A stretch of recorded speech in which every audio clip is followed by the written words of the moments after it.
Hello viewers, welcome to Sushmita's classroom. I hope all of you are keeping well and taking care of your families and yourself. My today's topic is why listening is good for you. It is written by James Lynch. This is an essay in which it will tell you what is the importance of listening. Talking is something we take for granted, though you may occasionally feel your hands grow cold before giving a speech. You often talk without recognizing the simultaneous changes that occur in your body. But after 20 years of research, the author and his colleagues have discovered that all communication involves our bodies, sometimes profoundly. While we speak with words, we also speak with every fiber of our being. This language of the heart is integral to the health and emotional life of all of us. We found that even a pleasant chat about the weather can affect the cardiovascular system, particularly blood pressure. The traditional way of taking blood pressure with a stethoscope meant that the patient had to keep silent, and this silence prevented clinicians from discovering the link between the communication and blood pressure. The breakthrough in our studies occurred in 1977 when we met Edward, a typical hypertensive patient who came to the University of Maryland Physiology Center for treatment. We looked up Edward to a new computer that could continuously monitor blood pressure. We found that his pressure immediately increased every time he spoke, even if he was discussing the most neutral topic. Still more surprising was that Edward was unaware of these changes. These findings so intrigued as we began testing others.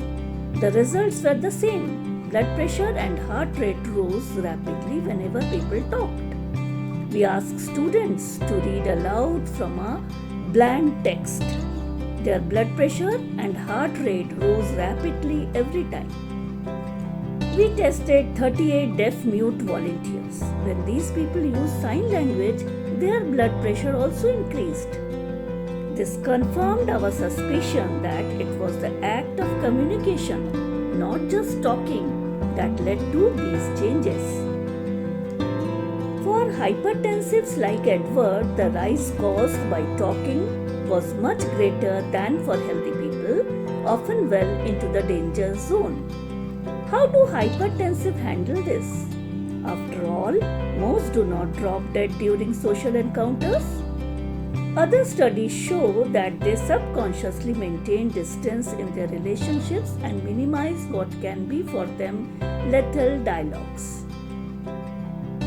What makes the cardiovascular system of hypertensives so vulnerable to verbal communication? Though the hypertensives we studied appeared outwardly calm, many tended to talk intensely and breathlessly, interrupting and speaking over other people.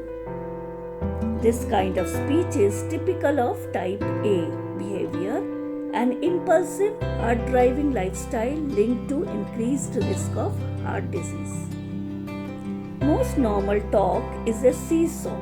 The rising of blood pressure when one talks is balanced by a rapid lowering of pressure when one listens. But there is a out of synchronism in hypertensives. They frequently fail to listen. They are on guard defensive, so their pressure stays up. Pressure surges. The benefits of listening are seen in the orienting reflex, discovered by Russian psychologist I.P. Pavlov. When a dog hears a sound or sees movement, it stops all activity and cocks its head. Another Russian scientist, E.N. Sokolov, noticed that the dog's heart rate slows. A similar response occurs in people too, and it lowers blood pressure. One experiment charted human pressure during their activities. reading out loud, staring at a blank wall, and watching fish in a tank. Blood pressure was highest when the people spoke, but it was lowest when they watched the fish rather than when they simply sat and relaxed. Whether watching fish or listening to another person, attending calmly to the world outside yourself helps lower blood pressure. When I got hypertensives to listen undefensively, their pressure often fell dramatically. Why do some people find talking so stressful and listening so difficult?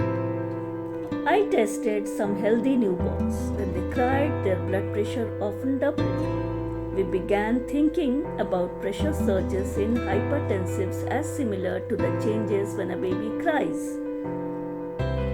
Though calm on the surface, while talking, their bodies are screaming to be heard. For these people, communication becomes a desperate but hidden struggle. Inside their adult bodies is a baby crying, terrified because no one can hear it. Status can compound the communication problem. Many patients told us their pressure was always lower when they took it at home than when their doctors took it. Could the doctor's high social status be a factor? To test the idea, we recruited 40 medical students and had their blood pressure taken while they were quiet and while speaking.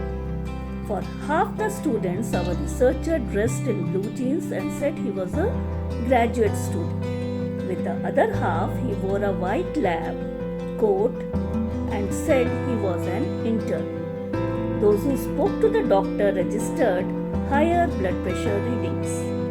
The implications are far-reaching. Is the higher risk of hypertension among low-income people due, at least in part, of their status in society? Are they frequently talking up and raising their blood pressure? We speak millions of words in our lives and listen to millions. Our relationships with others constitute a kind of social membrane that surrounds us. Hypertensive people seem too sensitive to this, too responsive to it. Their high blood pressure reflects this chronic hypervigilance. So, how can we enjoy conversation yet keep blood pressure down? By listening more, by breathing regularly while talking, by alternating between talking and paying attention to what the other people is saying. But what can hypertensives do? Treatments that teach them to focus on their relationships and how to communicate in a relaxed way can have a place alongside conventional drug therapy on the road towards health.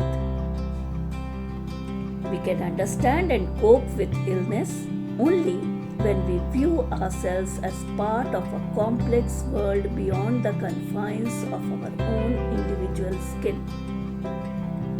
The response of our hearts, blood vessels, and muscles when we communicate with spouse, children, friends, and colleagues is vital to our cardiovascular health, as is exercise or diet.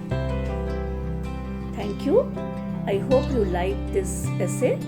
It is on how listening helps you, how listening is good for you.